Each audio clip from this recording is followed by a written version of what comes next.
À tout moment, mais lorsque la famille a la parole de Dieu, c'est cette parole que nous allons recevoir. Alléluia. Je crois ce matin que cette parole va encore consolider des familles ce matin. Alléluia. Est-ce que tu le crois? Si tu le crois, acclame très fort pour la parole de Dieu. Acclame pour la parole de Jésus-Christ. Alléluia.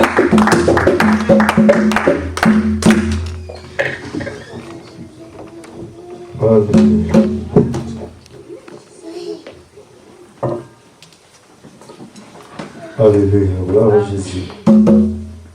Gloire à Dieu. Dieu est bon. Voilà pourquoi ce matin, il a permis que toi et moi, nous puissions y être là. Et tu peux saluer le frère et la sœur qui est à gauche et celui qui est à droite. Tu lui dis Dieu est bon. Dis-lui tout simplement, Dieu est bon. Non, si tu peux lui dire avec joie, ça va te faire du bien. Toi-même aussi, ça va te relaxer dans la présence de Dieu. Tu vas te sentir très très à l'aise. Dis au frère et à la sœur qui est à gauche, celui qui est à droite, celui qui est devant, derrière. Dis-lui, Dieu est bon. Dis-lui avec amour, avec joie, dis-lui, Dieu est bon. Ça va te faire du bien. Ça va te relaxer, ça va te faire du bien.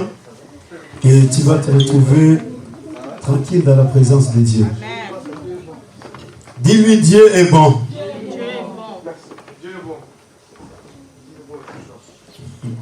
Alléluia. Dieu est bon. Non, prononce cela avec amour. Dieu est bon. Alléluia. Mumba, Dieu est bon. Mamie, Dieu est bon. Jeff, Dieu est bon. Alfie, Dieu est bon. Bondom, Dieu est bon. Chérie, Dieu est bon. Charlène, Dieu est bon. Je veux que tu puisses vraiment prononcer que Dieu est bon. Alléluia. Non, quand tu te regardes toi-même, tu diras que Dieu est bon. Et à cet instant-là, tu vas commencer à célébrer Dieu. Sans embâche, sans handicap, tu vas sauter. Tu vas commencer à glorifier Dieu. Oui, parce que quand tu regardes toi-même, tu dis non, je suis le produit de l'amour de Dieu sur la terre des vivants. Donc si je suis là, c'est parce qu'il y a un Dieu. Si je suis encore en vie, parce qu'il y a un Dieu qui m'a accordé encore cette vie-là. Si j'ai la bonne santé, parce qu'il y a un Dieu qui m'a accordé la bonne santé. Si j'ai la force physique, parce qu'il y a un Dieu qui m'a accordé la force physique. Si je suis debout, c'est parce qu'il y a un Dieu qui m'a mis debout. Alléluia. Alors ce Dieu-là, il mérite vraiment tes acclamations. Il mérite tes actions de grâce. Il mérite la louange.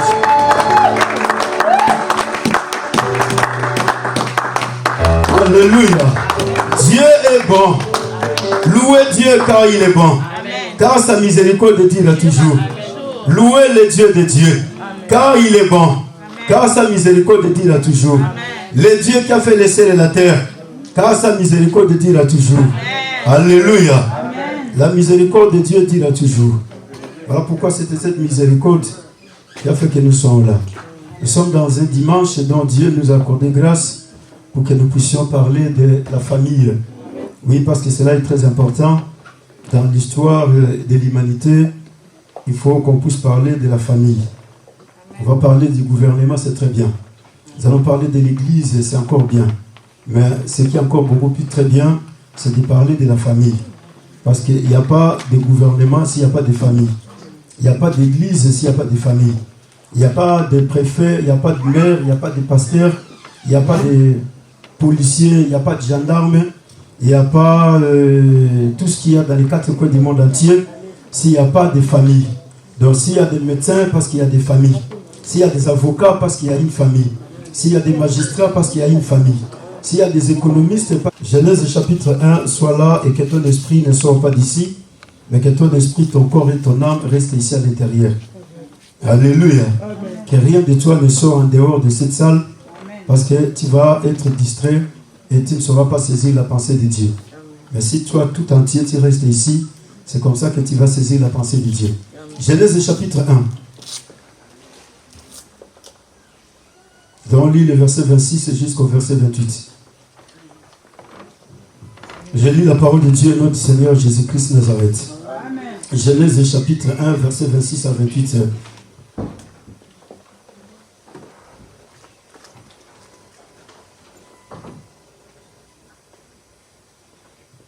J'ai lu la parole de Dieu en notre Seigneur Jésus-Christ.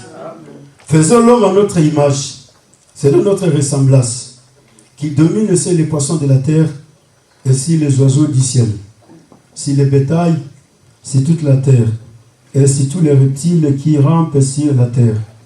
Dieu créa l'homme à son image. Il les créa à l'image de Dieu. Il créa l'homme et la femme. Dieu les bénit. Et Dieu leur dit, soyez féconds, multipliez, remplissez la terre et l'assujettissez. Et dominez sur les poissons de la mer, sur les oiseaux du ciel et sur tout animal qui se met sur la terre. Parole du Seigneur. Amen. Alléluia. Amen. Gloire à Dieu. Dis à notre frère qui est devant toi, notre sœur, nous sommes dans un culte de famille. Nous sommes dans un culte de famille parce que Dieu a besoin d'une famille sur la terre des vivants. Alléluia. Amen. Écoutez mon frère, écoutez ma sœur, Dieu est Dieu. Et dans sa souveraineté, il est Dieu, il pourra tout faire de lui-même, comme il a fait les ciels et la terre. Il a fait la mer et toutes les choses, Dieu les a créées lui-même. Dieu, il a fait les arbres et les oiseaux, les animaux, les bêtes féroces lui-même. Et Dieu, il a fait l'homme à son image, à sa ressemblance lui-même. Mais il lui fallait nécessairement mettre l'homme quelque part pour enfin que Dieu se retrouve dans sa position de Dieu. Alléluia. Alors Dieu tout étant un Dieu omniscient, omnipotent, omniprésent, Dieu tout étant le tout-puissant, Dieu tout étant le Dieu grand et redoutable, il est capable de tout faire tout seul, mon frère, ma soeur. Mais Dieu, dans certaines choses, il a besoin de l'homme. Dans certaines choses, Dieu, il se dit ici, ce n'est pas moi qui va faire ça, mais c'est l'homme qui va le faire. Voilà pourquoi Dieu, il a eu la pensée de faire l'homme à son image et à sa ressemblance. Dieu, il a eu la pensée de faire l'homme. Pourquoi? Parce que l'homme devrait continuer la mission que Dieu avait déjà commencée. Alors, comme Dieu avait déjà commencé une mission, l'homme doit continuer cette mission. C'est pour cela que Dieu, il a eu la pensée de créer l'homme à son image et à sa ressemblance. Alléluia. Mais ce qui est très important, Dieu ne s'est pas limité seulement à créer l'homme à son image, à sa ressemblance. Mais Dieu, il va encore trop loin. Et trop loin, c'est-à-dire quoi? Dieu, il dit non. L'homme, il est là tout seul, mais il serait encore mieux que j'ai créé une aide semblable à l'homme. Alors, qu'est-ce que Dieu fait? La parole de Dieu nous dit que Dieu créa l'homme et la femme à son image. Il les créa à l'image de Dieu. Alléluia. Dieu va créer un homme et il va créer une femme. Deux personnes de sexes différents.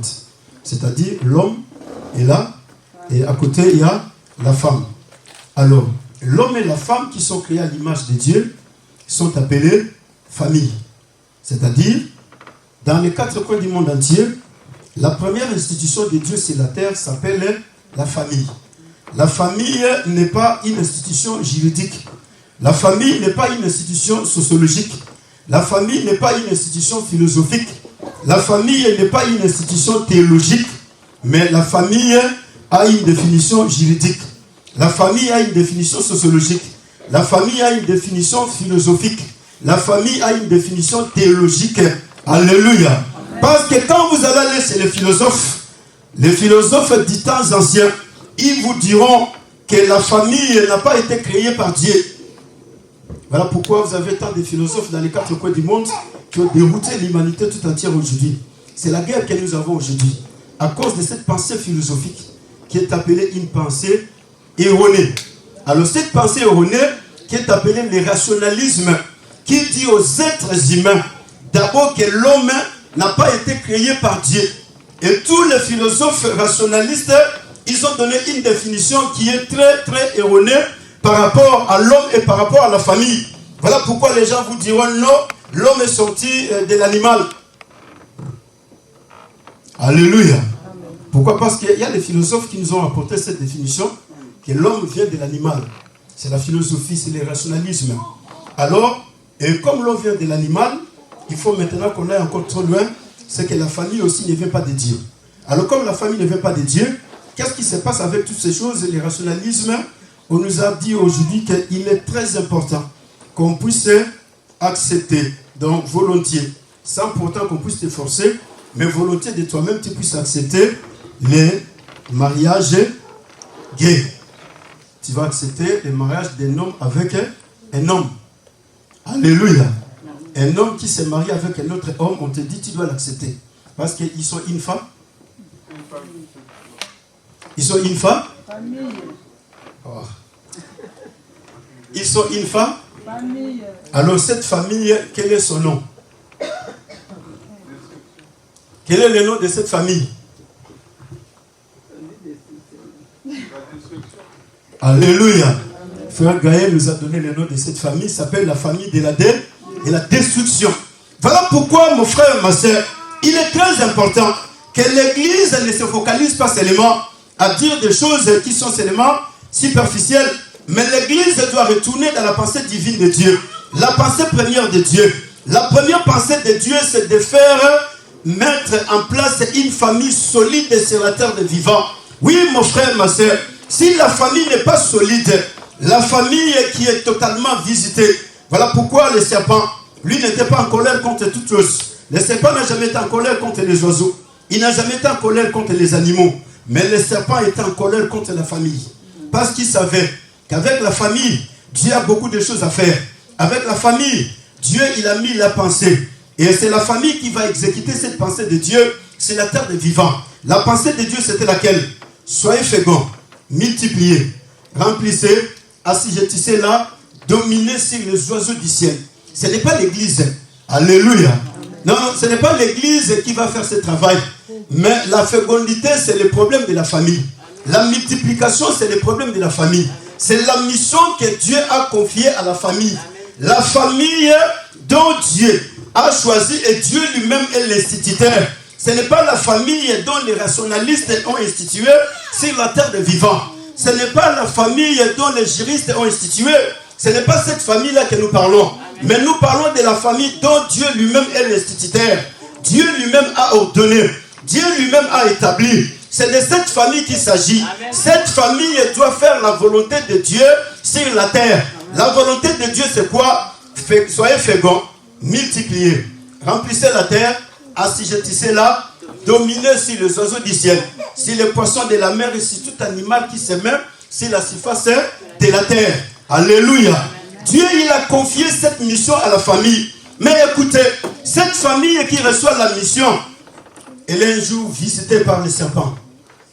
Parce que le serpent, de là où il est venu, il n'est pas venu pour attaquer les oiseaux. Il n'est pas venu pour attaquer les animaux. Mais le serpent est venu pour attaquer la famille. Pourquoi il doit attaquer la famille? Parce qu'en attaquant la famille, il sait que tout ce qui est de Dieu va disparaître sur la planète Terre. C'est-à-dire parce que Dieu sera renommé par la famille. Et comme Dieu sera renommé par la famille, maintenant cette famille-là, je dois la détruire. Et comment je vais détruire la famille? Le serpent est passé par Ève. Et il est visité Ève. Il lui dit, écoutez Ève, Dieu il a parlé, effectivement, je sais. Mais toi tu dis quoi par rapport à tout ce que Dieu vous a dit? Ève lui dit, oui, Dieu il a dit, non, non, on ne peut pas manger, on ne peut pas faire tout ce qu'il a. Le serpent lui dit, non, Dieu vous a menti. Les jours où vous allez oser manger seulement les fruits de cet arbre, vous verrez que vous devenez comme Dieu. Et par curiosité, Ève, elle va accepter de manger les fruits. Et quand Ève mange les fruits, Satan, lui, il savait. Voilà pourquoi, frère et sœur, le diable, la parole de Dieu nous dit, les serpents étaient parmi les animaux les plus risés dont Dieu avait fait. Alors, comme il était plus risé, lui, il savait que derrière, il y a un grand malheur qui va arriver. Mais Ève ne savait pas le malheur qui va arriver. Adam aussi ne savait pas quel est le malheur qui va arriver. Mais le serpent, lui, il savait qu'en faisant ceci, je vais faire par tous les moyens qu'ils puissent manger les fruits. Et quand ils vont manger les fruits, il y a les dégâts qui vont arriver. Les conséquences seront très néfastes. Et qu'est-ce qui arrive? Ève va manger les fruits. Et Ève ne s'arrête pas seulement à manger tout seul. Et Ève va s'approcher de son mari pour intéresser son mari. Pour lui dire, écoutez, j'ai parlé avec le serpent. Mais j'ai dit que ces propositions sont bonnes.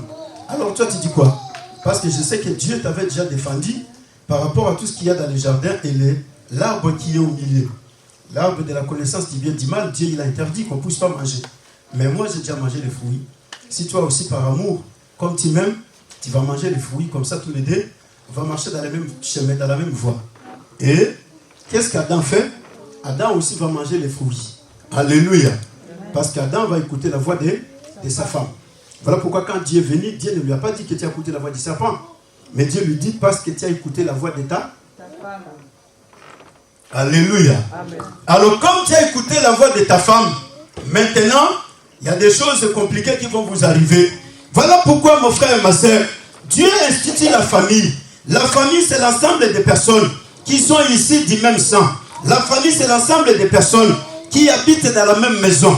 La famille, mon frère et ma soeur, c'est le socle de la société. Il n'y a pas de société s'il n'y a pas de famille. La famille, c'est le fondement de la société. Il n'y a pas de société, frère, s'il n'y a pas de famille. La famille, c'est l'unité de base d'une société. Il n'y a pas de société, il n'y a pas de gouvernement, il n'y a pas de parlement, il n'y a pas des églises, il n'y a pas quoi que ce soit dans les 4 coins du monde entier. Si la cellule qui est l'unité de base de la société n'est pas là, cette cellule qui est l'unité de base de la société, frères et sœurs, tout pourra disparaître sur la terre, sauf la famille. La famille existe dans le temps et elle existe dans l'éternité. Voilà pourquoi avant que tu viennes dans le monde, tu as rencontré une famille là où tu es né. Les noms que tu portes, c'est les noms de la famille. Alléluia. Les noms que tu portes, c'est les noms de la femme. Alors maintenant, on va poser la question à tous les rationalistes qui nous ont dit que nous allons accepter le mariage entre André et Mathieu. Quel est le nom de cette famille? Pose-leur la question. Parce que toi, tu as le nom de ta famille, c'est le nom de ton père. C'est lui qui t'a mis au monde. Tu portes ces noms-là. Maintenant, on va poser la question à Mathieu et Jean, qui sont en train de se marier aujourd'hui, demain ou après le lendemain, pour qu'enfin qu'ils deviennent une famille. Et cette famille va porter le nom de qui? Alléluia. Alors la famille, mon frère, ma soeur, c'est le fondement de la société. Voilà pourquoi Dieu il a mis la famille sur la terre. Dieu va confier la mission à la famille. Dieu il dit soyez féconds, multipliez, remplissez la terre, assujettissez-la, dominez sur tout ce que moi je vous ai donné. C'est la famille qui doit dominer. C'est-à-dire que Adam et Ève, dont Dieu a fait son image à sa ressemblance, ce sont eux qui ont la domination sur les oiseaux, sur les poissons de la mer et sur tout animal qui se met sur la surface de la terre.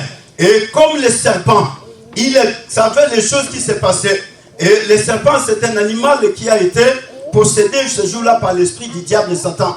C'est-à-dire que Satan, il a cherché par quel moyen où je vais passer pour atteindre l'homme et la femme. Satan, il n'a pas trouvé un autre animal, il a vu le serpent. Et comme il a vu le serpent, il va négocier avec le serpent.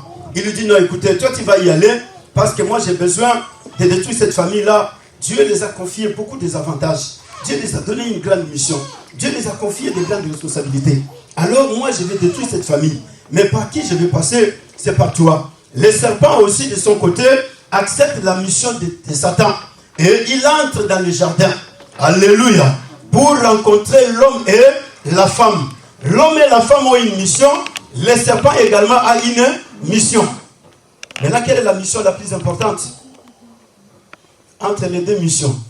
La mission de la destruction et la mission que Dieu a confiée à l'homme et à la femme. Quelle est la mission la plus importante?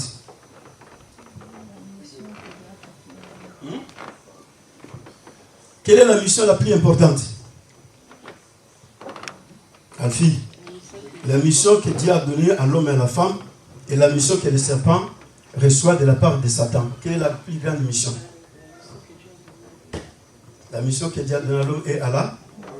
Alléluia. Alors écoutez, ce jour-là, les choses deviennent compliquées. Le serpent utilisé par Satan, et il va entrer dans le jardin. Il va attaquer la famille. Quand il attaque la famille, qu'est-ce qui entre en premier lieu?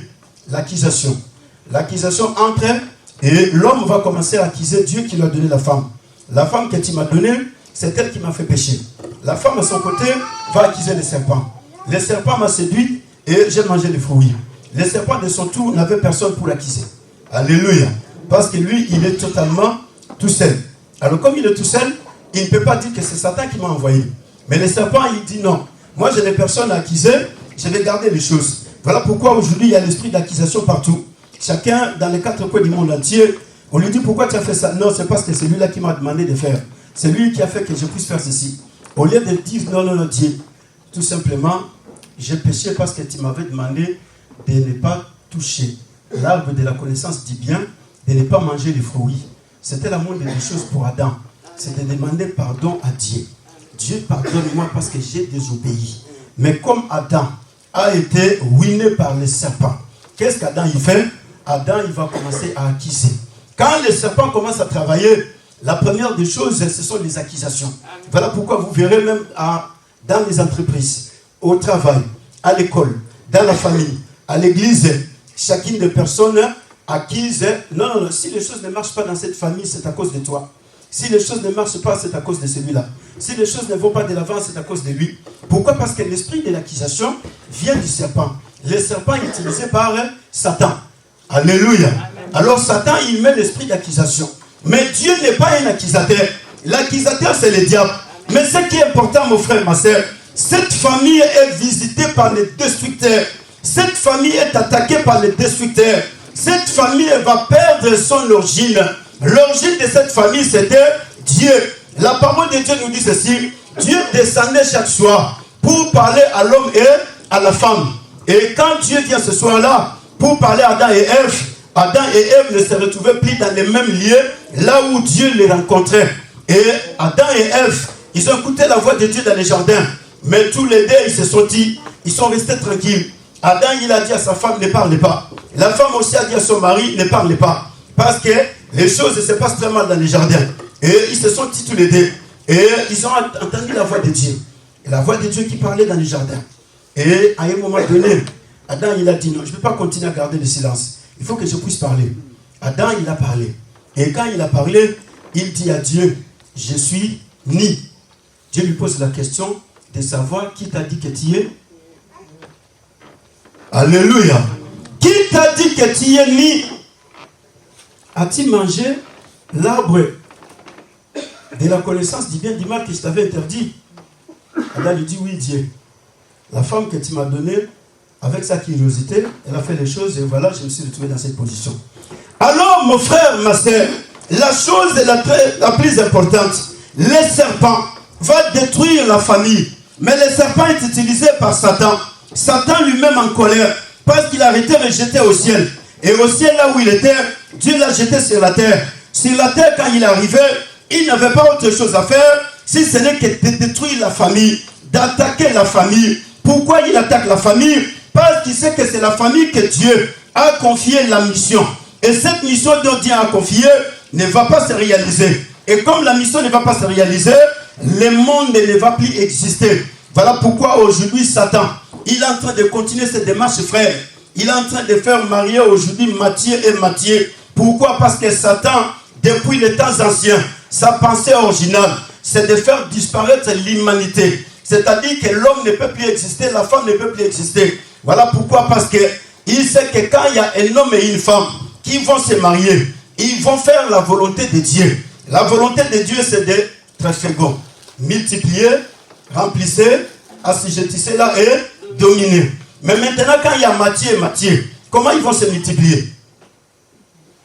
Ça va se faire? Non. Quand il y a François et Jacques, comment cela va-t-il se faire? Quand il y a Albert et Auguy, comment cela va-t-il se faire? Quand il y a aujourd'hui Brigitte et Marguerite, comment cela va-t-il se faire? Alfie, il n'y aura pas de multiplication, n'est-ce pas? Alors, quelles sont les conséquences?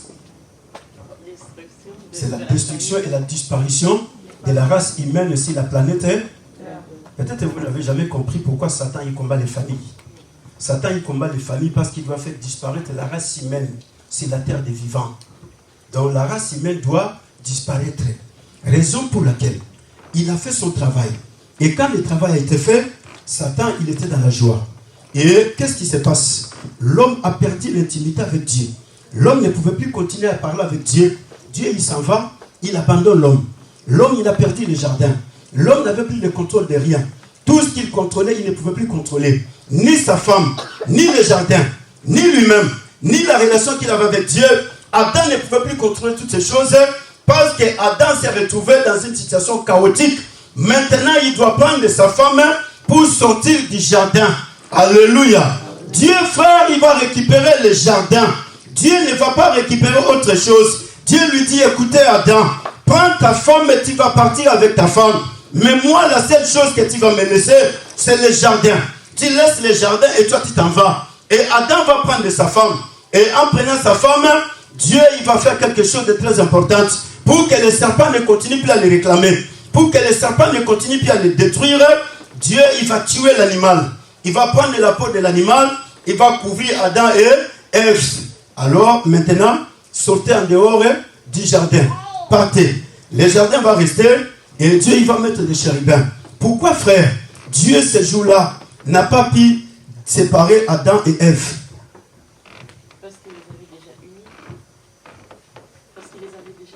Il les avait déjà unis. Gloire à Dieu. Qui encore? C'est un kit de famille. Hein? Pourquoi Dieu n'a pas-t-il séparé? Parce qu'Adam a acquis sa femme, non? C'est la femme qui est Timado. Alors, automatiquement, la femme est condamnée. Alors, celui qui est condamnable, qu'est-ce qu'on doit le faire?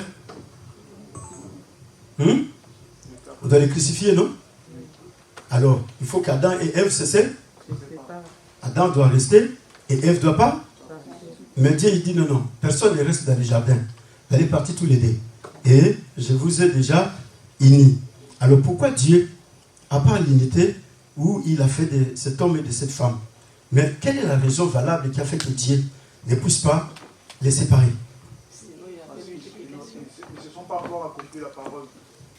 Parce que la parole de Dieu ne s'était pas encore accomplie. Soyez faits, multipliez et remplissez la.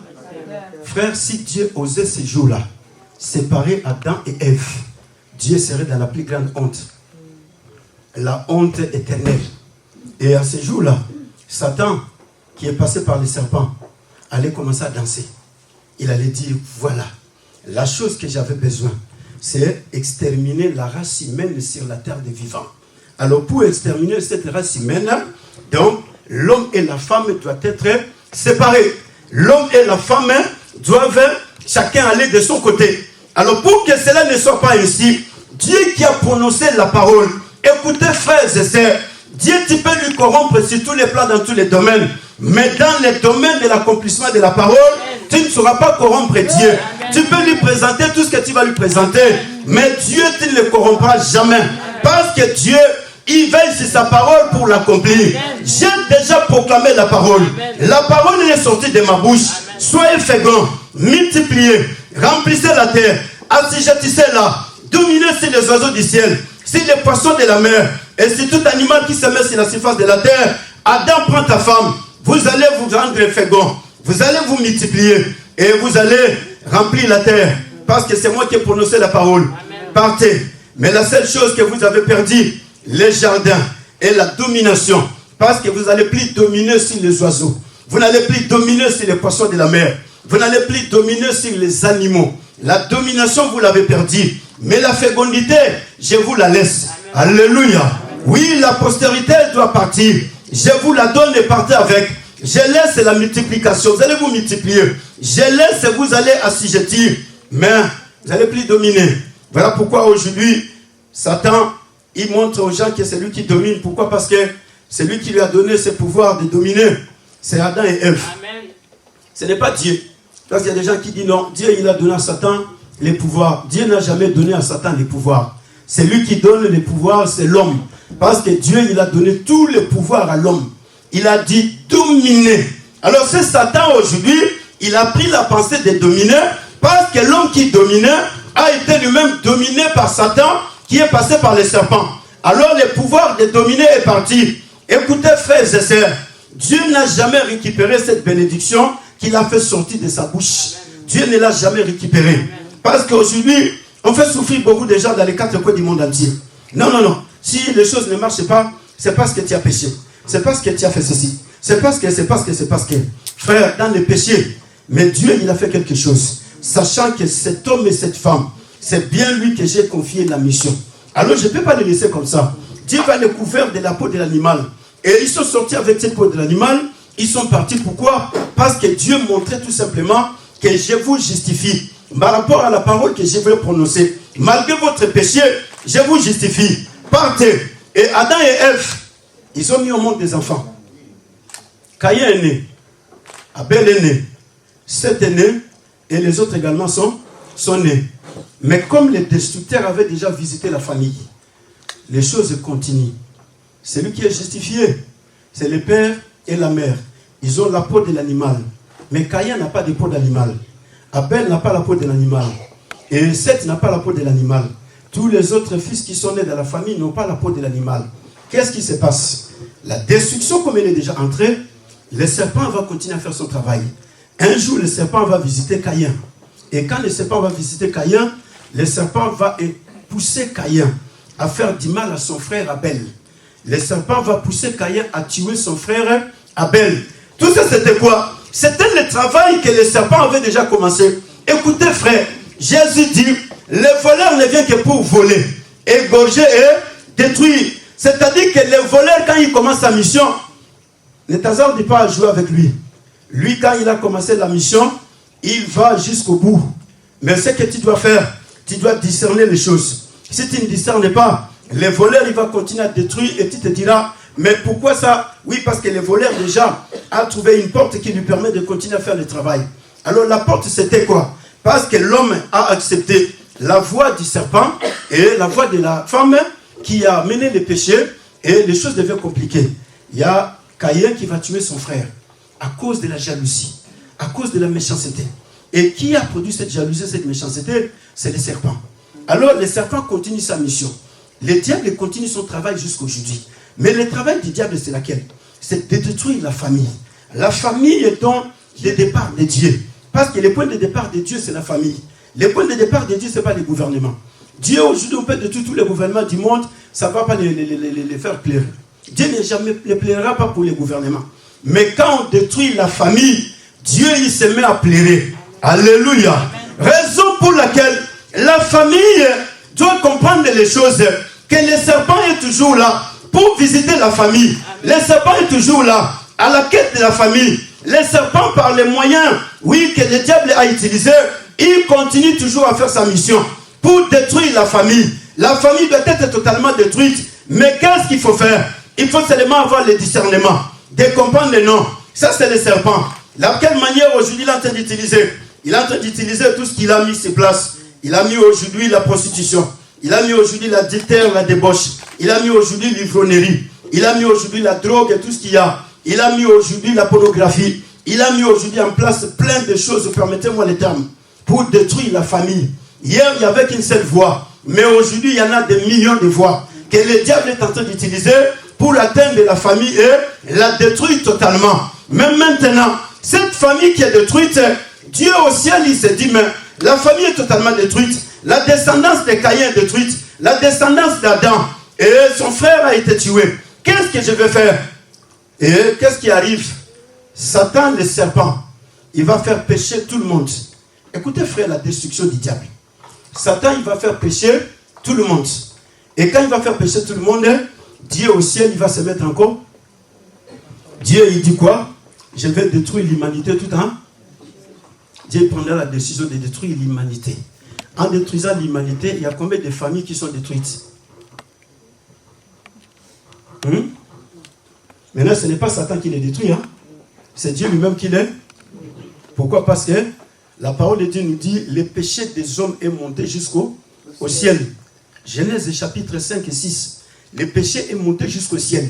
Et quand Dieu il a vu que le péché des hommes était monté jusqu'au ciel, Dieu il a pris la décision de détruire les familles du monde entier, de détruire l'humanité tout entière. Et combien de familles là à l'intérieur que Dieu avait détruites ce jour-là? Et en détruisant ces familles, qu'est-ce que Dieu cherchait? Il était comment?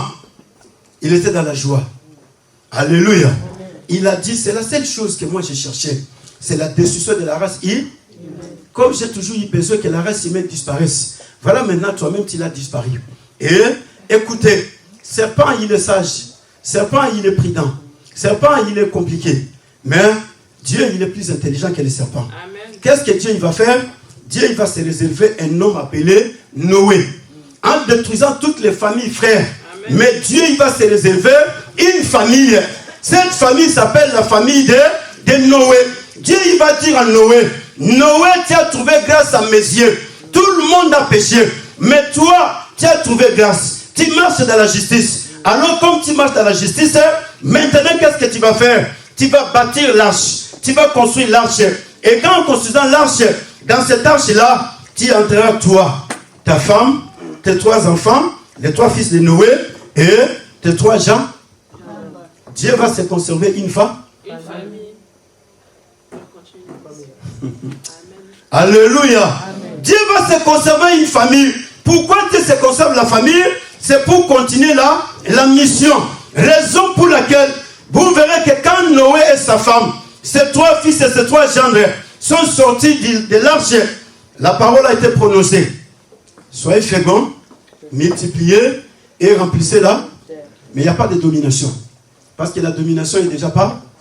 Dieu prononce la même parole qu'il a prononcée à Adam et Ève.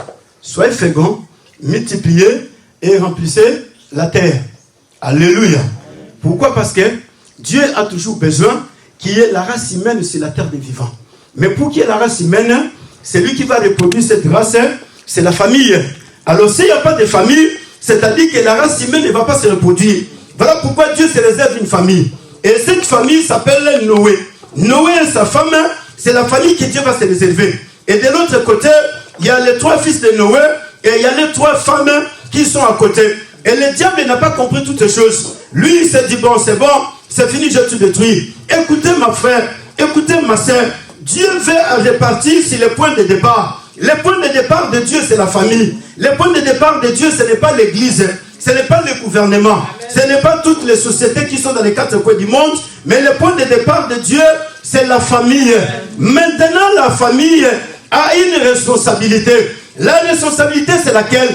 Noé, frère, Noé, ma sœur, a trouvé grâce aux yeux de Dieu. Oui, pourquoi? Parce que Noé, la parole de Dieu nous dit, lui, il marchait dans la justice. Noé faisait justice et Noé a accepté d'obéir, de construire l'arche que Dieu lui a demandé de construire. Et quand il a construit l'arche, c'est par là que Noé va introduire sa femme. Noé va introduire ses enfants. Est-ce qu'aujourd'hui, les parents, vous construisez l'arche pour introduire vos frères, vos enfants? Les parents, est-ce que vous construisez l'arche pour introduire vos enfants? François, tu construis l'arche pour introduire ta femme et tes enfants? Gisèle, est-ce que tu construis l'arche aujourd'hui pour mettre tes enfants et ton mari? Tu le fais? C'est quelle arche que tu construis? La prière. Gisèle, elle construit la prière. Gloire à Dieu, merci. Guidil, est-ce que tu construis l'arche aujourd'hui pour introduire ton mari et vos enfants? Quelle est l'arche que tu construis? La prière. Alléluia, gloire à Dieu. Ça c'est très bien. Alfie, est-ce que tu continues à construire l'arche aujourd'hui pour introduire ton mari et vos enfants? Quelle est l'arche que tu construis? L'intimité avec Dieu. Alléluia. Écoutez frère, écoutez sœur, pour que les déluge ne détruisent pas Noé, sa femme, ses 3 fils et ses 3 gendres, ils devaient se retrouver dans l'arche.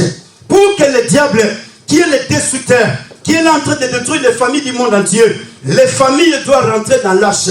L'arche, frères et sœurs, c'est la parole de Dieu. Si les familles ne sont pas dans la parole de Dieu, écoutez, le destructeur va continuer à visiter les familles, il va continuer à les détruire. L'arche, c'est l'image de la parole de Dieu. L'arche, c'est l'image de la gloire de Dieu. L'arche, c'est l'image de la présence de Dieu. Voilà pourquoi les parents ont la responsabilité. Tout parent qui reconnaît qu'il est parent, il a la responsabilité de montrer à sa femme, à son mari, à leurs enfants, la porte de l'arche. Voilà la porte de l'arche, elle est là. Il faut entrer dans l'arche. Parce qu'il y a les destructeurs qui sont en train de détruire. Celui qui détruit s'appelle Satan. Et comme Satan est en train de détruire, il faut que vous puissiez entrer dans l'arche. Si vous n'entrez pas dans l'arche, vous allez être visité par les destructeurs. Écoutez frère, écoutez ma sœur. Aujourd'hui, le destructeur est en train de visiter toutes les familles du monde entier. Pourquoi? Parce que son objectif, c'est de faire disparaître la race humaine sur la terre des vivants. La famille qui est la cellule de base, dans le monde on nous dit quoi? Que la famille est la cellule de base de la société, n'est-ce pas? C'est ce qu'on nous a dit, non? La famille est la cellule de base d'une société. Alors cette famille qui est la cellule de base, ça c'est le monde. Mais il y a une famille qui est une famille originale. C'est la famille qui vient de Dieu. Et la famille qui vient de Dieu, c'est cette famille qui est le fondement véritable de la présence de Dieu sur la terre des vivants. Parce que la famille qui vient de Dieu, c'est cette famille qui pose les fondements solides de la gloire de Dieu sur la terre des vivants. Alors si cette famille n'entre pas dans l'arche, le destructeur va visiter et il va tout détruire. Alors pour qu'il ne détruise pas, il faut que la famille entre dans l'arche. Mais l'arche qui est l'image de la parole. L'arche qui est l'image de Jésus-Christ. L'arche qui est l'image, oui mon frère, ma soeur. Écoutez, tu peux dire que j'aime bien mon mari. J'aime beaucoup mon mari. J'aime beaucoup ma femme. J'aime beaucoup mes enfants. Mes frères et sœurs, s'il n'y a pas Jésus-Christ, cet amour, c'est un amour infiltré. S'il n'y a pas Jésus-Christ, demain, vous allez commencer à pleurer. Voilà pourquoi Jésus il a dit, sans moi, vous ne pouvez... Non, répondez-moi. Jésus il a dit quoi? Guidil, tu peux dire que j'aime Florie. Mais s'il n'y a pas Jésus dans cet amour, Pamba. Alléluia. Oui, Elfie, tu peux dire, ah oui, j'aime mon mari. Mais s'il n'y a pas Jésus là à l'intérieur, frères et sœurs, c'est la destruction totale. Oui, voilà pourquoi aujourd'hui, vous avez des mariages qui se font à l'église, célébrés à l'église. Mais après 15 minutes, les mariages sont détruits. Les gens, ils sont en train de se divorcer. Mais ce sont des mariages qu'on a priés à l'église. Et les mariages dont on a béni à l'église, les mariages dont on a prononcé des paroles, on a déclaré les paroles. Mais là, à l'intérieur, ce sont les paroles qui sont déclarées. Mais l'homme et la femme ne sont pas dans l'arche. L'homme et la femme ne sont pas ancrés en Jésus-Christ. L'homme et la femme ne sont pas fondés en Jésus-Christ. Frère, ça va se déchirer. Ça va se détruire. Ça va se disloquer. Pourquoi? Parce que c'est lui qui fait la force pour empêcher les destructeurs. Ça s'appelle l'arche. Jésus-Christ de Nazareth. Et si Jésus-Christ n'a pas pris place dans les mariages, tu peux beau proclamer les paroles. Tu peux beau admirer ta femme. Tu peux beau admirer ton mari. Tu peux beau dire de toutes choses pour tes enfants. Mais demain, moindre pépin, tu seras la première personne à reculer. Voilà pourquoi l'arche ce jour-là a servi. Que Noé soit protégé, ses enfants. Mais écoutez mon frère, ma soeur, la chose la plus importante, le Dieu de la parole a besoin aujourd'hui d'une famille. La famille, ce n'est pas toutes les familles du monde entier que Dieu a besoin. Mais Dieu a besoin d'une famille. C'est la famille qui est sanctifiée. Dieu a besoin d'une famille qui est purifiée. Dieu a besoin d'une famille dont lui, il va s'attirer la gloire. Amen. Dieu a besoin d'une famille dont lui sera au centre de cette famille. Mais cette famille, les parents ont les responsabilités. Les premières responsabilités des parents, ce n'est pas de donner aux jouets aux enfants. Les premières responsabilités, ce n'est pas d'acheter de beaux habits. Les premières responsabilités, ce n'est pas de les amener dans les McDonald's. Les premières responsabilités, ce n'est pas de les faire introduire dans tous les beaux trains du monde entier. Mais les premières responsabilités, c'est de les élever dans la voie de Dieu. C'est d'éduquer les enfants dans la parole de Dieu. C'est de montrer aux enfants la loi de Dieu. Et d'écrire cette loi dans les cœurs des enfants. Oui, parce qu'il est écrit dans la parole de Dieu. Instruire l'enfant quand il est encore enfant, afin que quand il deviendra grand, pour qu'il ne puisse pas se détourner. Mais écoutez, combien de parents sont en train de pleurer aujourd'hui? Les enfants sont dans la drogue. Les enfants sont aujourd'hui des voleurs. Mais ce sont des parents chrétiens. Même les pasteurs. Les enfants des pasteurs sont aujourd'hui dans l'ivrognerie. Tu diras, non, moi la pasteur, oui frère. Problème est à cause de moi la pasteur. Mais est-ce qu'à la 4 H? Être un enfant du pasteur, c'est pas un problème. Pasteur, c'est une fonction. Mais pasteur ne veut pas dire qu'on est Dieu. Mais est-ce que cet enfant du pasteur est dans l'arche? Est-ce que l'enfant du pasteur a Jésus avec lui? Ah oui, mais les enfants des apôtres, les enfants des prophètes, les enfants des évangélistes, les enfants des intercesseurs, des diacres, les enfants des diaconesses. Écoutez, Dieu il a dit à Moïse, cette loi, tu l'écriras dans ton cœur et tu instruiras les enfants. Et tes enfants instruiront les enfants de leurs enfants. Pour qu'enfin que les peuples du monde disent quelle est cette nation forte et puissante qui garde la loi de l'Éternel leur Dieu. Frères et sœurs, venir à l'église c'est bien. Frères et sœurs, lire la parole de Dieu c'est bien. Mais prendre ta femme et tes enfants, prendre ton mari et vos enfants, se mettre à table, partager la parole de Dieu et commencer à prier Dieu. C'est la chose la plus importante.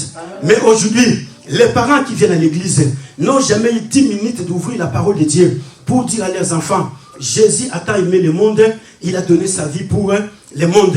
Les enfants, ils se posent des questions.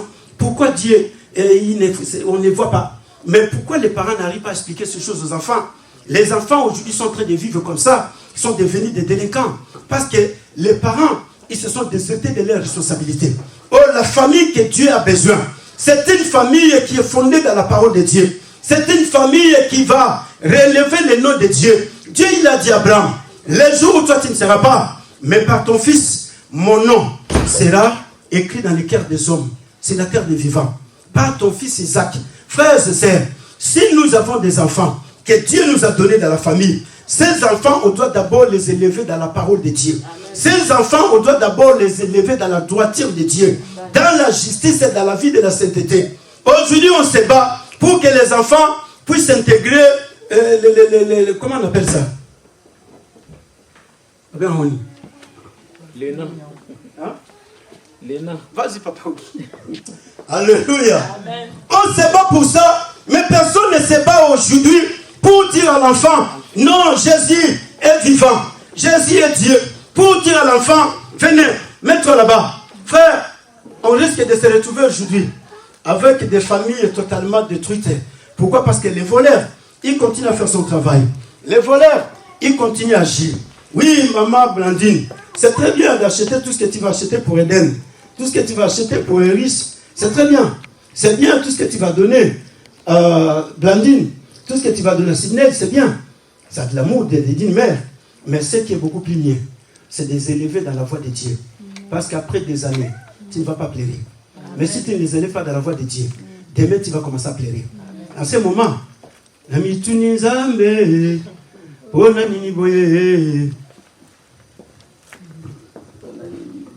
alléluia. Par contre, Dieu n'a rien à voir là à l'intérieur.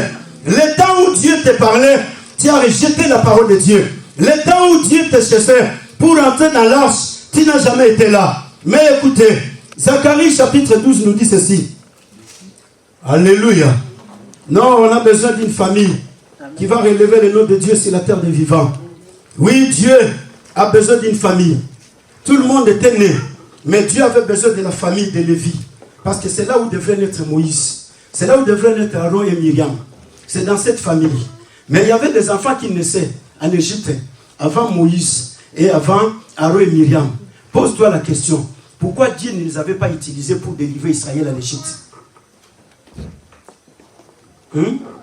Pourquoi tous ces enfants qui sont nés avant Moïse, qui sont nés avant Aaron et Myriam, Dieu ne les a pas utilisés pour délivrer Israël en Égypte? Pourquoi? Alléluia.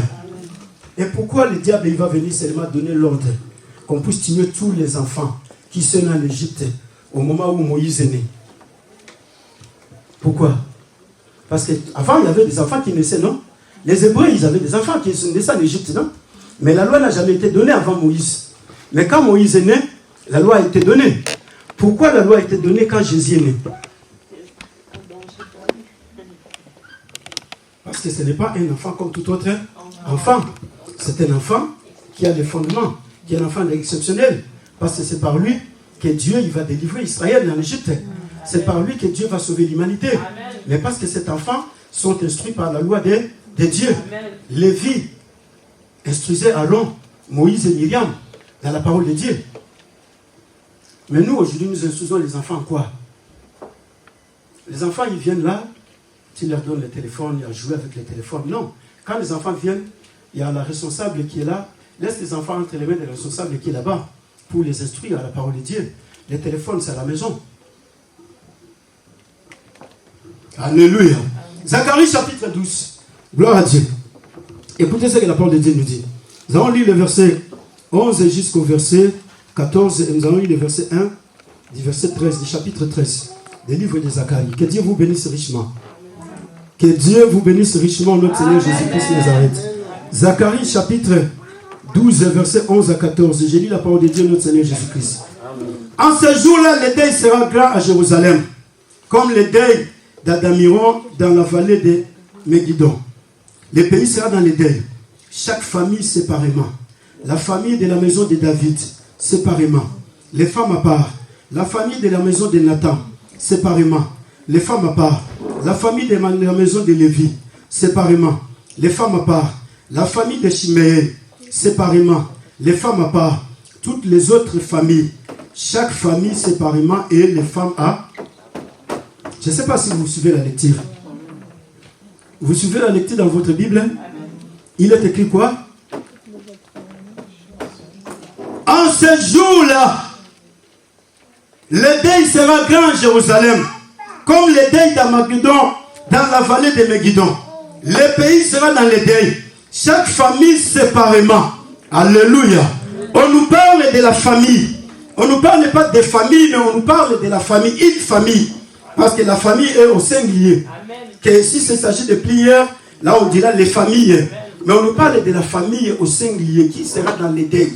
Le deuil sera grand à Jérusalem, comme le deuil qui s'est retrouvé dans la vallée de Megiddo. Qu'est-ce qui s'est passé dans la vallée de Megiddo?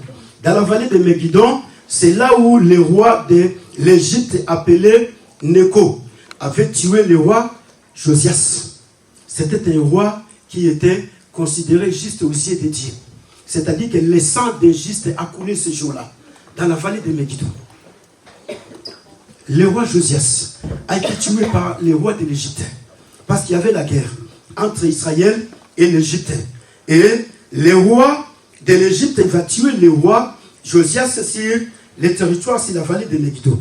Alors Dieu il dit maintenant, il va faire comparaison à cette mort-là. Et Dieu dit, il y aura les deuils dans chaque famille à Jérusalem. Frères et sœurs, est-ce que Dieu, il a menti? Non. Dieu, il a menti? Non. Aujourd'hui, il y a les deuils dans chaque famille, oui ou non? Alfie, il y a les deuils aujourd'hui dans chaque famille, oui ou non? Chaque famille pleure séparément. Hein? Quand vous allez rentrer, chacune des familles a ses problèmes. Non, répondons. Gisèle, quand tu vas rentrer dans ta famille, il y a des problèmes qui ne vous apportent. Donc, c'est vos problèmes, la famille, car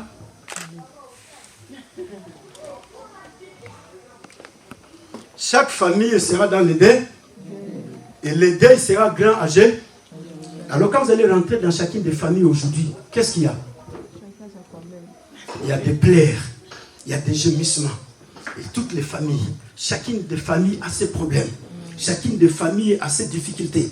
Chacune des familles pleure à sa façon. Il y a une autre maman qui te dirait non, mon fils est devenu un grand drogueur. Il y a un autre papa qui te dirait non, l'enfant est devenu transsexuel. Aujourd'hui, il a changé de sexe. Il y a un autre papa ou une autre maman qui te dit oh non, ma fille est devenue... Hein? Alléluia. Est devenue impôt. Il y a un autre mari qui te dira non, ma femme est devenue insupportable. Il y a la femme qui te dira non, mon mari est devenu insupportable. Chaque famille se retrouvera dans le deuil. Chaque famille se retrouvera dans des situations difficiles. Chaque famille se retrouvera dans des situations compliquées. Mais écoutez frère, quand les familles ne prennent pas conscience de la parole de Dieu, de tout ce qui se passe dans les familles vont continuer à être dans la ruine. Les familles vont continuer à vivre dans des situations compliquées. Voilà pourquoi Dieu il a prononcé la parole. Chaque famille sera dans le deuil. Et le deuil sera plus grand. Et les femmes vont pleurer, c'est pas? L'homme va pleurer à côté. Et la femme aussi va pleurer à côté.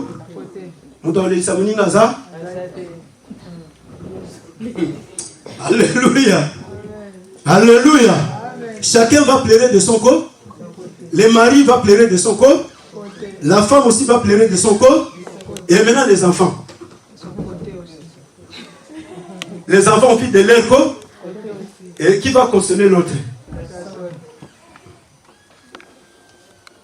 Vous allez. Dieu il est oui, amen. Hein? François, Dieu il est oui et a. Amen. Charlène, Dieu il est oui et a. Chacun va pleurer séparément de son côté. Alors, quand chacun est en train de pleurer, Iris maintenant il vient, il dit ah, papa, pourquoi tu pleures? Papa lui dit non, ça c'est pas ton problème ma fille. Et Ben va là-bas, il rencontre sa maman en train de pleurer. Mais maman, papa aussi en train de pleurer, mais toi aussi tu pleures, qu'est-ce qui se passe? Ah, non, ça c'est pas ton problème ma fille.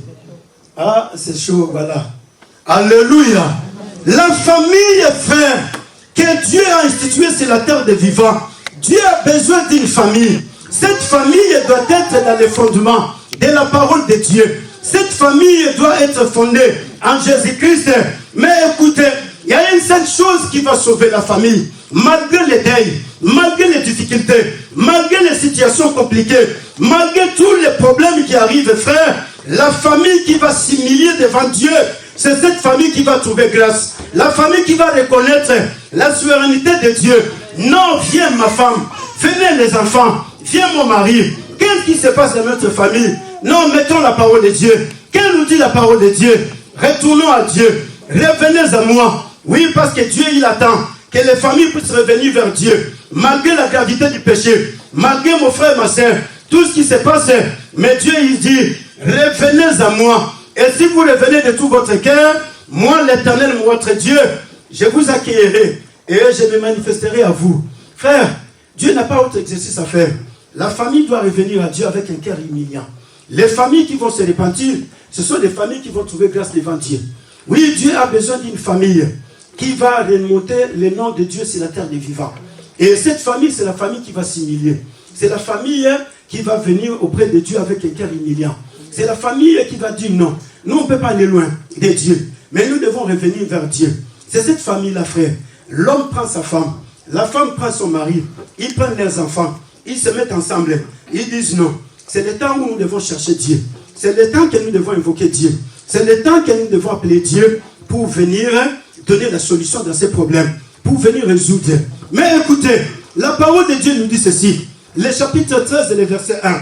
La parole de Dieu nous dit, en ce jour-là, alléluia, une source sera ouverte pour la maison de David et les habitants de Dieu, pour les péchés et pour l'impie. C'est écrit comment? Une source sera ouverte en ce jour-là. C'est quel jour? Les jours d'Idée, les jours de la souffrance. Oh là là, allons-y.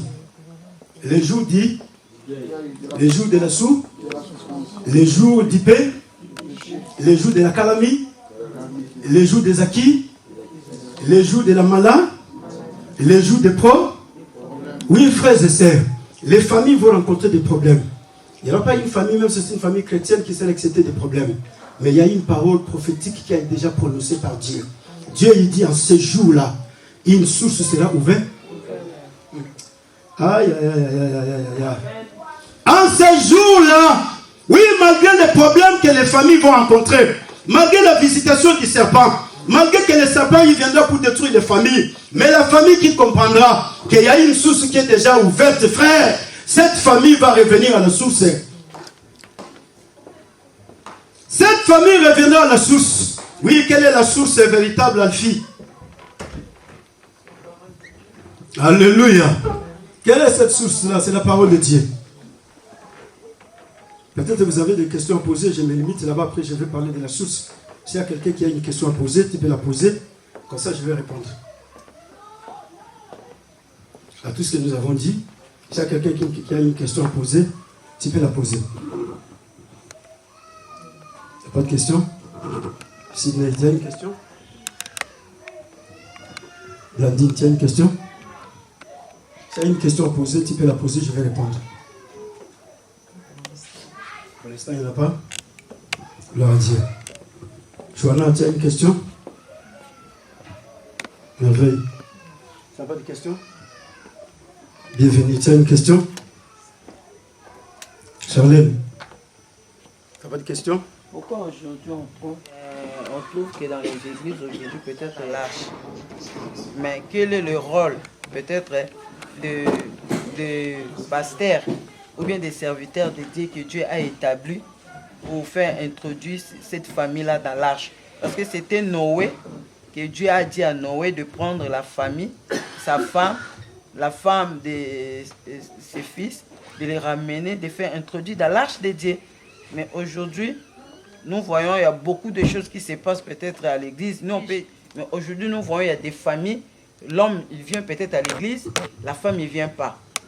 La femme, il vient à l'église, les enfants ne viennent pas. Il y a une moitié qui sont dans l'arche, il y a une autre moitié, ne sont pas dans l'arche. Donc, en tant que le pasteur, en tant que Noé qui conduit cette arche, quelles sont les démarches que Noé peut faire pour faire introduire sa famille? Parce que dans l'arche de Noé, on a vu papa, maman, la femme de ses enfants et ses enfants. Mais aujourd'hui, on voyait l'homme à l'église, la femme à l'extérieur de l'arche. La femme à l'église, les enfants à l'extérieur de l'arche. Qu'est-ce qu'on peut faire pour que le peuple de Dieu soit réservé, afin que quand il y a le vent, il y a des moments difficiles, de plaire là, pour que l'église, l'arche, ne tombe pas dans cette vague. Merci. Voilà. Le pasteur, il est responsable de l'église.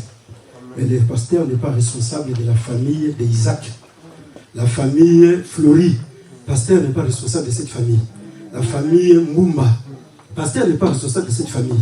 La famille Ogi. Je ne suis pas responsable de cette famille. La famille François. Famille Abou. Toutes les familles. Le pasteur n'est pas responsable des familles. C'est lui qui est responsable numéro 1. C'est Thierry. C'est Isaac. C'est François. Voilà pourquoi la parole de Dieu dit ceci. Marie, instruisez vos femmes selon la sagesse que Dieu vous a donnée. C'est le mari qui doit instruire sa femme. Ce n'est pas la femme qui doit instruire le mari. Amen. 1 Pierre, nous avons lu la parole de Dieu. Ça, c'est très bien.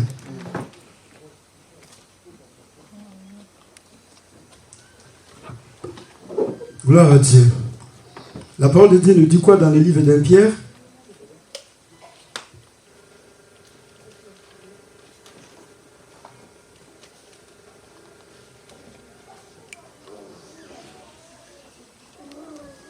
Je lis la parole de Dieu dans le livre 1 Pierre chapitre 3 verset 7. Marie, montrez à votre tour de la sagesse dans vos rapports avec vos femmes, comme avec un sexe pli.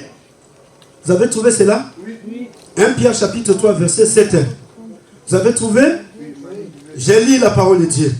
Marie, montrez à votre tour de la sagesse dans vos rapports avec vos... Oh là là, les maris, répondez-moi. Est-ce qu'il y a des maris ici? Oui. Alors, je vais recommencer les versets. Marie, montrez à votre tour de quoi? La sagesse. C'est quoi la sagesse? Frère, Dieu il donne la sagesse à l'homme. Tout homme qui se marie, Dieu doit lui donner une sagesse. Parce que l'homme se marie avec un être faible. Voilà pourquoi il est écrit dans ta Bible. Tu dois monter les rapports avec la sagesse. Pourquoi? Parce que Dieu te donne la femme qui est un être qui est faible. Continuez la phrase. Dans vos rapports avec vos femmes. Continuez, la phrase continue. Comme avec un sexe plus faible. Comme avec un sexe plus faible. Ok. Honorez-le comme devant aussi hériter avec vous de la grâce de la vie, qu'il en soit ainsi afin que rien ne vienne faire obstacle à vos prières. Ah! Est-ce que les maris qui sont là, vous pouvez lire cela en haute voix? Oui. Tous les hommes, mettez-vous debout, lisez ces versets. Alléluia. Tous les hommes, mettez-vous debout et lisez ces versets en haute voix. De la sagesse. Frères et sœurs, Dieu, il a fait des choses beaucoup plus importantes. L'homme qui se marie aujourd'hui, Dieu va te donner la sagesse. Pourquoi Dieu va te donner la sagesse? Parce que Dieu te fait marier avec un être qui est faible. Et la sagesse, c'est la faculté de comprendre les choses et la faculté de bien faire les choses. Donc Dieu va te donner la sagesse de savoir que je suis avec un être qui est faible, qui n'a pas les mêmes capacités comme moi, qui n'a pas la même force comme moi. Non, non, soyez debout, soyez debout. Restez debout les frères. Qui n'a pas les mêmes potentialités comme un, qui n'a pas la même force comme un, c'est un aigle faible. Alors tu dois traiter ta femme avec ça.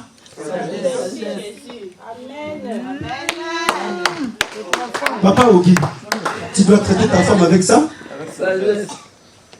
Cette sagesse vient qu'aider. C'est cette sagesse qui avait manqué à Adam. Il a commencé à accuser Dieu et sa femme. Mais quand tu as la sagesse, même s'il y a des problèmes entre toi et ta femme, tu sauras comment gérer ces problèmes. Mais s'il n'y en a pas, les petites choses vont commencer à s'aggraver. Pourquoi? Parce que tu n'as pas la sagesse de comprendre que non, c'est moi qui suis le mari. Le mari, c'est lui le premier pasteur de sa femme. Ce n'est pas moi. Le mari, c'est lui le premier pasteur de ses enfants. Et continuez la phrase. Amen. C'est changé, hein? C'est profond, papa. C'est changé, hein? Donc, c'est la femme qui devient le pasteur. Ah, c'est la femme. Oui, c'est la femme. On y va, Isaac. Continue, François. On y va. Enfin, soyez tous animés de même pensée, Soyez tous animés des mêmes pensées, de même sentiments. Non. Là, tu es parti dans le verset 9. Je suis dans le verset 7. Ah. Honorez-les Honorez-les. comme devant aussi hériter avec vous de la grâce de la vie. Écoutez ce que la parole de Dieu dit, Isaac, François, Pichou, Jeff, Papa Ogi, Thierry et tous les autres. Honorez-les comme étant quoi? Hériter avec vous la grâce de la vie, qu'il en soit ainsi, afin que rien ne vienne faire obstacle à vos prières. Afin que rien ne vienne faire obstacle à vos prières. Voilà, frères et sœurs, la pensée de Dieu pour le mariage. C'est l'homme qui doit, instruire sa femme selon la sagesse que Dieu lui donne. C'est l'homme qui doit honorer sa femme. Honorez-les comme devra bénéficier de la grâce de Dieu. Comme toi, tu te dis, je suis fils de Dieu. Tu dois faire un effort pour que ta femme devienne fille de Dieu. Tu dois l'honorer et l'aider à devenir héritière de la grâce de Dieu. Ce n'est pas le pasteur. C'est Noé qui construit l'arche. C'est Noé qui met sa femme dans l'arche. C'est Noé qui met ses enfants dans l'arche. C'est le papa qui doit faire ce travail dans la famille. Ce n'est pas la femme. Mais aujourd'hui, c'est l'inverse, c'est compliqué. Frères et sœurs, voilà, on a des familles détruites aujourd'hui. Même les familles qui sont à l'église. Est-ce que vous avez le temps de dire à ta femme non? La parole de Dieu dit quoi? Afin que rien ne vienne faire obstacle dans vos prières. Est-ce que vous avez le temps de prier avec vos femmes? Arrête-moi là, tu m'embêtes, non? Je suis fatigué, je dois dormir là. Toi, tu es toujours là, mais tu ne peux pas prier tout seul. Prie pour moi, où est-ce que vous êtes moi? Mais la parole de Dieu dit quoi? C'est le mari qui doit conduire la prière. Parce que c'est le mari qui reçoit la sagesse de Dieu. Ce n'est pas la femme. C'est le mari qui doit instruire sa femme. Ce n'est pas le pasteur. Si vous voulez que je commence à instruire vos femmes, ça deviendra très grave. Ce n'est pas le pasteur qui doit instruire la femme de Papa Ogi. Parce que tu ne vas pas vouloir que ta femme devienne comme moi je fais. Tu vas vouloir que ta femme devienne comme toi tu fais. Voilà pourquoi la parole de Dieu nous dit Christ est le mari de l'église. Alors le mari est le chef de la femme. Donc c'est le mari qui doit jouer le rôle. C'est le mari qui doit honorer sa femme. Frères et sœurs, non, c'est la chose les plus difficiles. Voilà pourquoi on doit enseigner sur la famille. On doit parler de la famille. L'église ne peut pas continuer à parler c'est simplement des choses superficielles. Oui, on va parler aussi des femmes. Mais le mari a la responsabilité la plus importante dans la famille. Frères et sœurs, si la famille est détruite, ce n'est pas la femme qui la détruit. C'est l'homme qui détruit la famille. Amen. Si l'église est détruite, on dira c'est Jésus qui a détruit l'église. Parce que c'est lui qui est la tête de l'église. C'est lui le chef de l'église. Alors c'est pour cela, vous voyez qu'aujourd'hui, les choses ne marchent pas. Donc si le mari ne prend pas ses responsabilités d'instruire sa femme, parce que Dieu n'a pas donné la sagesse à la femme. La sagesse est donnée à l'homme. La femme est très faible. Voilà pourquoi il y a un frère qui chante ceci. Il est un Américain. Il chante un chant. Sa femme lui pose la question, pourquoi tu m'as aimé? Le frère lui dit, je te rends que ce que Jésus m'a donné. Vous avez déjà joué ce chant? C'est un chant chrétien. Très bien. Pourquoi m'as-tu aimé? Je te rends ce que Jésus m'a donné. Pourquoi tu m'as choisi? Je t'ai choisi parce que Jésus m'a élu avant la fondation du monde. Alors pourquoi moi aussi je t'ai élu? Pour que tu deviennes ma femme. Frères et sœurs, la famille est dirigée par la tête et non par les côtés. Mais c'est la tête, c'est Papa Ogi qui doit faire asseoir sa femme. Non, Blandine, il y a qu'à tout dans la Bible. Nous allons lire la parole de Dieu. Nous allons prier parce que nous devons prier. Oui, maintenant, aujourd'hui, les choses sont inversées. Voilà pourquoi vous voyez que les enfants ne comprennent pas. Ils se disent, bon, nous, c'est maman qui fait tout. Hein. C'est maman qui fait les devoirs. C'est maman qui corrige nos devoirs, qui voit nos devoirs. Et le papa, il est tout le temps occupé. Mais il a la capacité de rester au téléphone pendant 3 heures. Mais il n'a pas le temps de regarder les cahiers de ses enfants. Les devoirs des enfants, il n'a pas le temps. Mais tu peux rester avec les amis à parler au téléphone pendant 5 heures du temps. Non, frère, tu es en train de contredire Dieu. Vous contredire Nzambet. Parce que Dieu t'a mis la tête. Maintenant, pourquoi toi tu as mis ta femme la tête? Et après tu dis, ah, cette femme-là, elle est impolie. Cette femme-là, vraiment, elle ne mérite pas. Alléluia. Non. Voilà pourquoi le pasteur a la responsabilité de vous aider à grandir dans les choses de Dieu.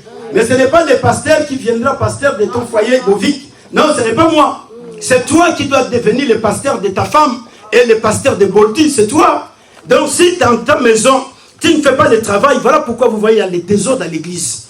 Parce que si les familles ne sont pas instruites à la maison, tout ça vient à l'église. La confusion vient à l'église. C'est l'église qui paye le prix. C'est l'église qui est frappée. C'est l'église qui souffre. Pourquoi? Parce que le mari n'a pas le temps de parler avec sa femme. Le mari n'a pas le temps d'instruire sa femme. Le mari n'a pas le temps d'honorer sa femme. Et le mari n'a pas le temps de vaguer dans la prière avec sa femme. Et tous ces esprits, quand ça quitte là-bas, ça vient frapper les enfants. Ça frappe l'église. L'église est totalement frappée. Pourquoi? À cause de ces choses. Alors voilà pourquoi, frères et sœurs, la famille, elle est très importante. Dieu a besoin d'une famille. Mais laquelle? C'est la famille qui va s'humilier devant Dieu. C'est la famille qui va reconnaître l'autorité divine de Dieu. C'est la famille qui va reconnaître que nous avons besoin de... Alléluia.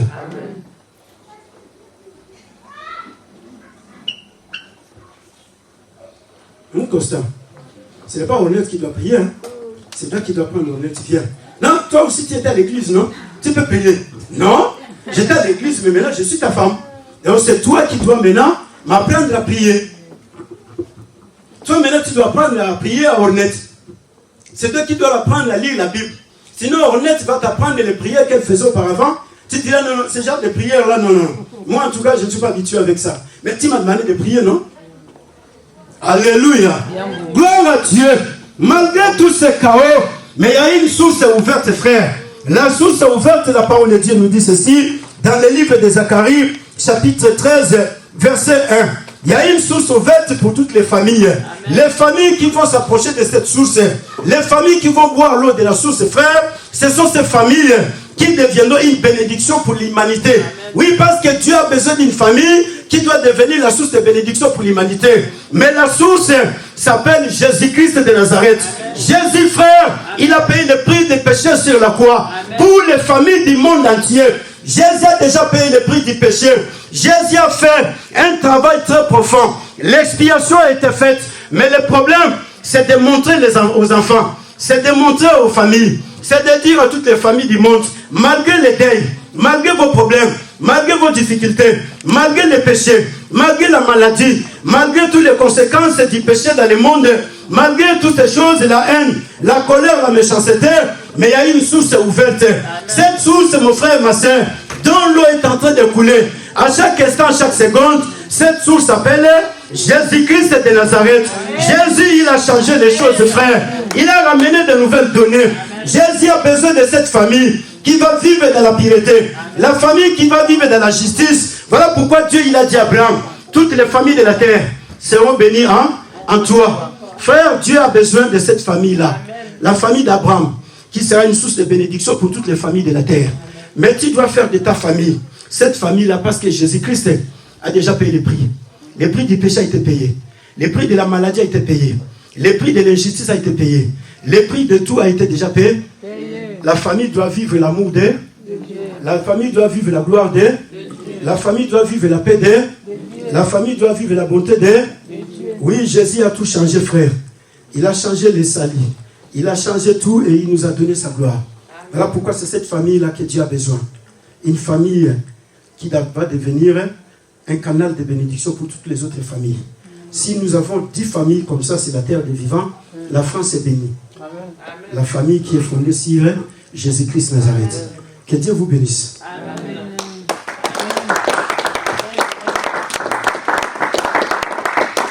nous allons prier.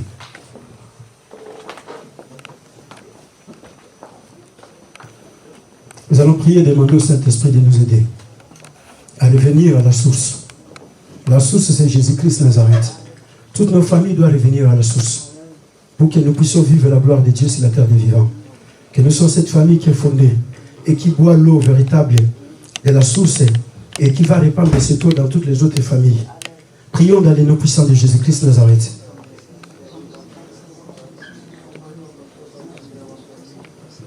Prions dans les noms puissants de Jésus-Christ Nazareth.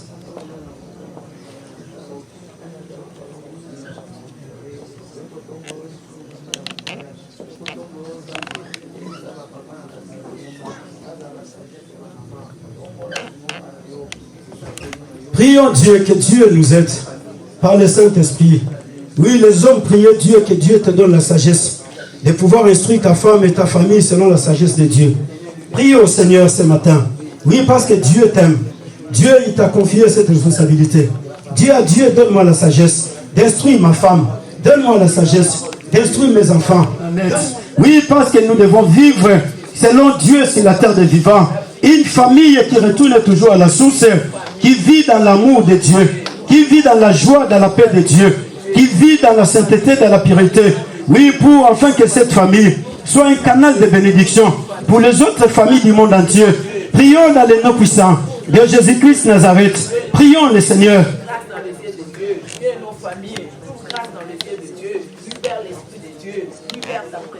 Oh, cher Saint-Esprit de Dieu, dans les noms puissants de Jésus-Christ Nazareth.